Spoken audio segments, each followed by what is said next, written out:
Magluto tayo ng tuyo. Kailangan i-halo-haluin. Halo-haluin natin ang tuyo. Kasi kailangan natin siyang halo-haluin. Maliliit kasi siya. Mga idol, maliliit kasi ang tuyo. Kaya, ganyan ang gawin natin. Agoy, matalsik man pala ito. Sinalim, masulit na.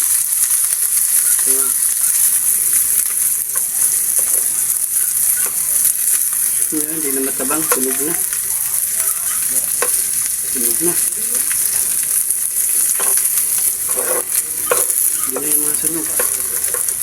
Hindi na yan.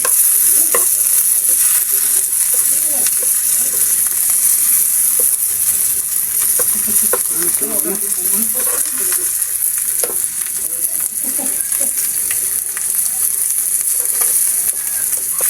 Yan.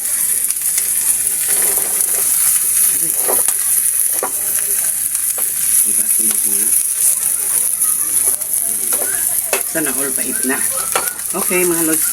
Ito na mga lods. Tama na ito mga lods. Okay. Sunog na ba? Oh, di. Sunog.